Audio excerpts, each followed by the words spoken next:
What is going on, YouTube? It is the Dual Threat Podcast here, your daily news source for all things sports. My name is Drew, and this is my co-host. Yes, sir. Jacob, how we doing? How we doing, everybody? First of all, you're going to want to subscribe and then like the video, maybe hit the notification bell as well if you're interested in listening to these videos as soon as they come out. And then, after you watch the video, comment and argue with us. We love to interact with y'all, get y'all's thoughts and opinions. So today we are actually going to go back to an old series that we used to do of how teams can make the playoffs with a little twist this year. The start of the season has been kind of strange in some ways, a lot of upsets, a lot of close games. And so we decided to kind of take a different path here. We're going to talk about two lost teams with the best chances of making the playoffs this year. It's never happened before. So Jacob, why don't you start us off?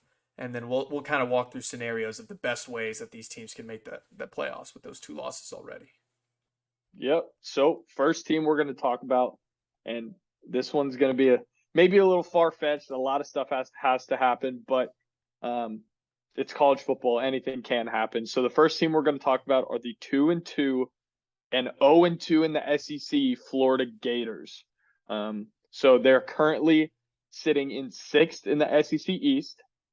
And they are notable teams that they're behind are Tennessee, Kentucky, and Georgia. So Drew kind of has it written out, and we'll go through exactly what needs to happen. But those are all teams that their two losses are to Kentucky and Tennessee. So adds in an extra little wrinkle that those teams now have to have three losses. But with some of the teams they play, it is very well within reason. So I'm going to throw it back to Drew, and he's going to kind of outline exactly what needs to happen. Right. So as Jacob said, I mean, yes, this is pretty far of a stretch, but it's not that far fetched when you actually look at the teams who have to beat the other teams. Most of these games are probably be within a touchdown spread. A few of them will be a bit larger, but we'll have to see how that plays out. Those will be the games with Georgia and Alabama involved with those. So if Florida wins out from here on out, this will include wins at Georgia, at Texas A&M, and at Florida State. So it's a very hard schedule that they have left. So this will not be an easy task whatsoever. Obviously, it's the SEC. Of course, it's not going to be easy. So these are the teams that they need to lose. They obviously do not control their destiny. The best they can do is win out and hope for all these other pieces to, fall into place. So they would need Tennessee. That's the team that just beat them. They are 2 games ahead of them with a head-to-head win. So they would need Tennessee to lose to Alabama, LSU, and Georgia. Those are the 3 most likely for that to happen. I would say that Tennessee will be an underdog in Alabama and Georgia's game, so that's very likely. LSU may be sort of a toss-up depending on how Brian Kelly can get that figured out over there. This is where it kind of gets a little bit more of a stretch here.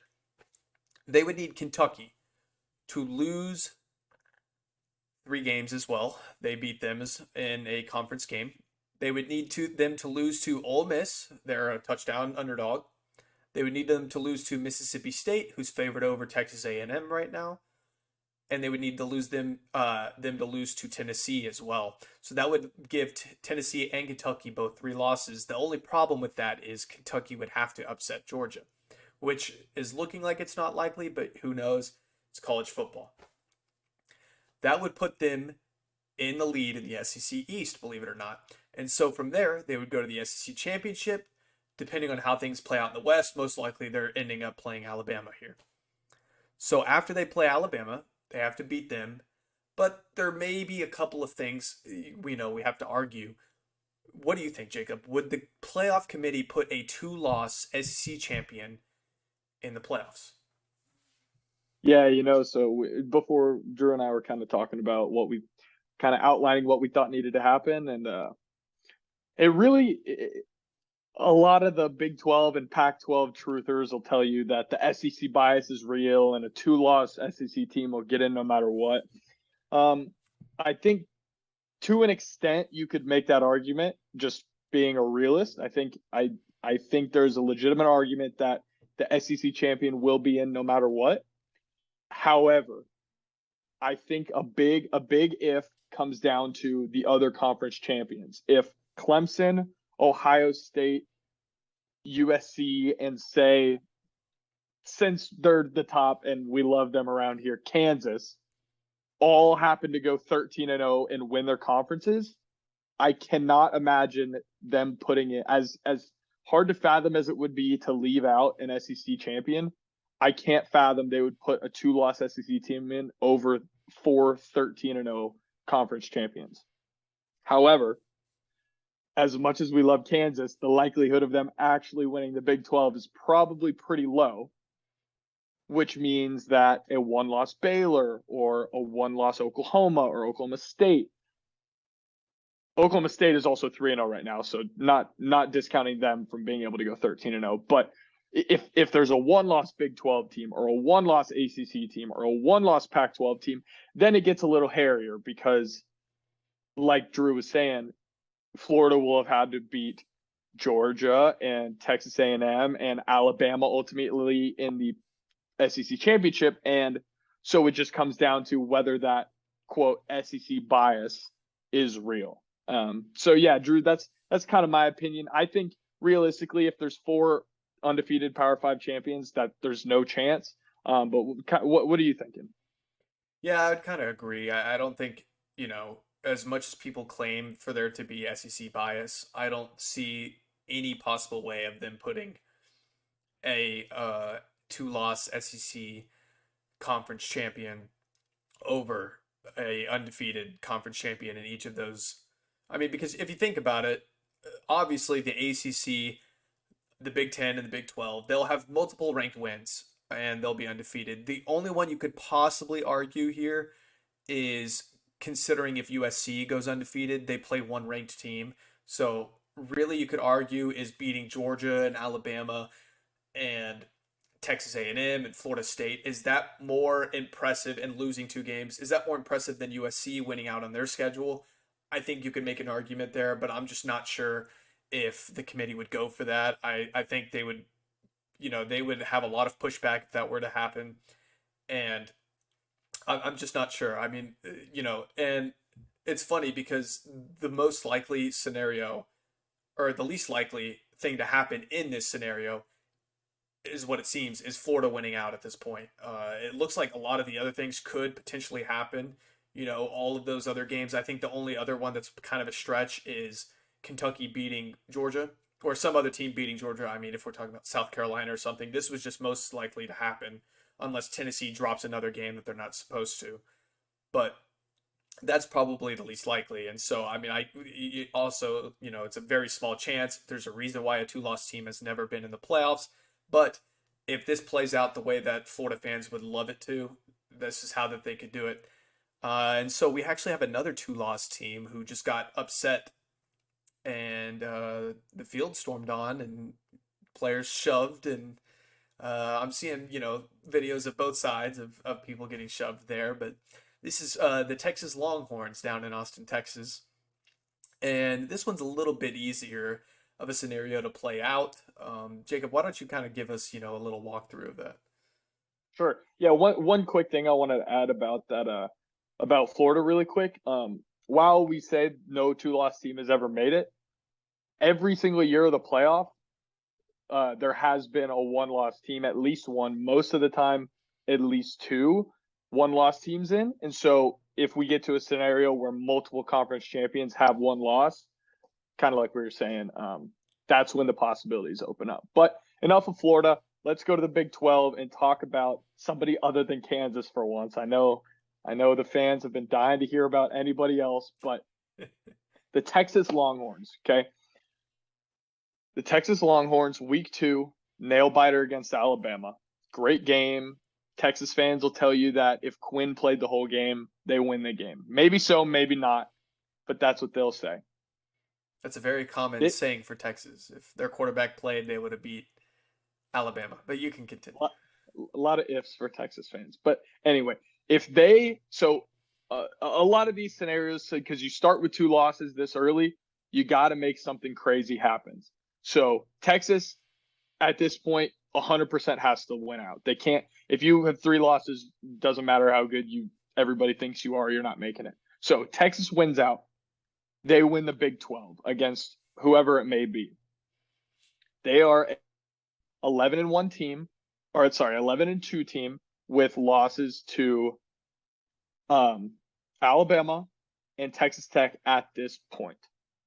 They will have ranked wins over. We'll do currently ranked teams just because we don't know what's going to end up happening. Right now, they would have ranked wins over Oklahoma, Oklahoma State, Kansas State, Baylor. So that begs the question: if Alabama goes undefeated, so completely flipping the script from what we were saying before, if Alabama goes undefeated, Georgia goes undefeated, they meet in the SEC championship, and Georgia wins. Do they? And say in this hypothetical, Clemson is a one-loss conference champion as well. History would tell you that the four teams would be undefeated USC, undefeated Ohio State, undefeated Georgia, and one-loss Alabama, even without a conference championship. However, Texas's two losses can be argued that they came without their starting quarterback. And if they win the next 9 games straight by 40 plus points, you can make a legitimate argument that they should be in over a non-conference champion in Alabama. Now, the head-to-head makes it a little hairy, but like we said, it's a pretty common thing to say if Quinn had played, Texas wins that game. So this one's a little bit hairier only because of the possible scenario of Alabama being undefeated aside from the SEC championship. So, Drew, give us a little more insight into this. This one, granted, Florida doesn't seem very realistic either.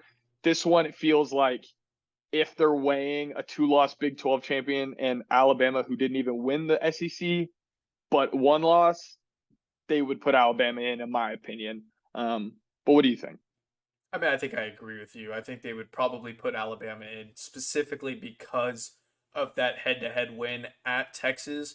Say that had been a neutral site game, I think maybe that would have been a little bit more of a leeway. But I think because Alabama went into DKR, beat Texas on their own turf, I think they would still give the edge over Texas. Um, but I think even in this scenario, if you're just not assuming that things play out the way that they're supposed to play out. Say Alabama drops a few games, they lose to Arkansas this weekend, they lose at Tennessee, which is kind of looking more and more like a possibility, maybe. You also have Georgia that has to play Tennessee, Florida. That's a rivalry game that can really go anywhere. Sometimes, sometimes the best teams don't really win in that scenario. It's kind of similar to the Red River rivalry against OU for Texas. But say, a couple of SEC teams, both Georgia and Alabama, that go into Atlanta with one loss already. I think you pretty much eliminate the loser there. I think that in that scenario, the loser would be out. That is my opinion.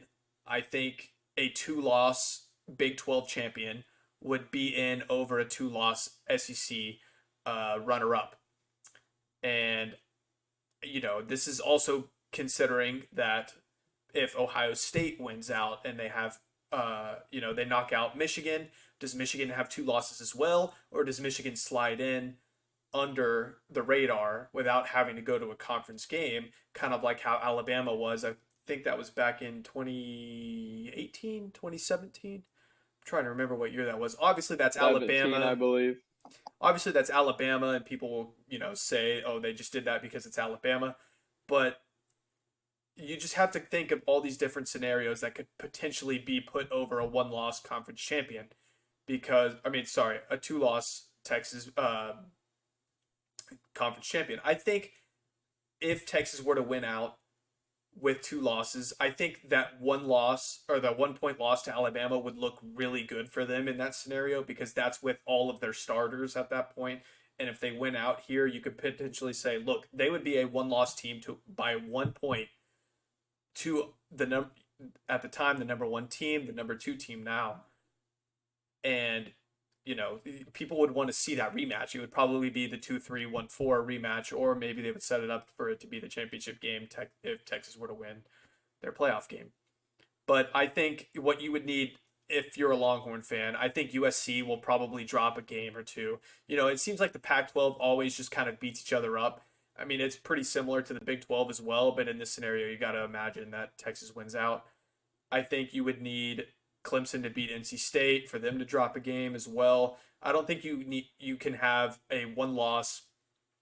I don't think you can have another one loss non-conference champion in the country if you're wanting to beat two loss Texas as a Big 12 champion and to be in the playoffs. Because if you look at last year, Baylor had two losses and they didn't get in the playoffs with two losses. And I would argue they probably should have got in over Cincinnati, but that's kind of just my opinion.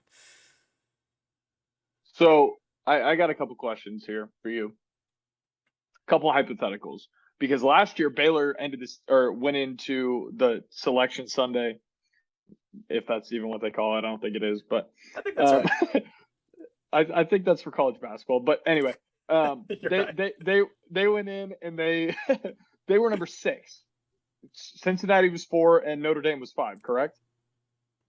I believe that's right. I believe that is correct as well. So my question is, how much of we mentioned the SEC bias earlier? How much of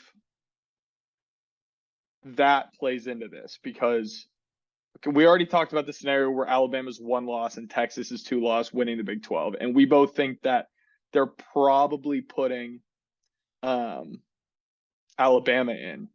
It kind of makes me think to a couple years ago, to 2020 season when Notre Dame gets slaughtered by Clemson when they finally play them healthy, and they still get in at number 4.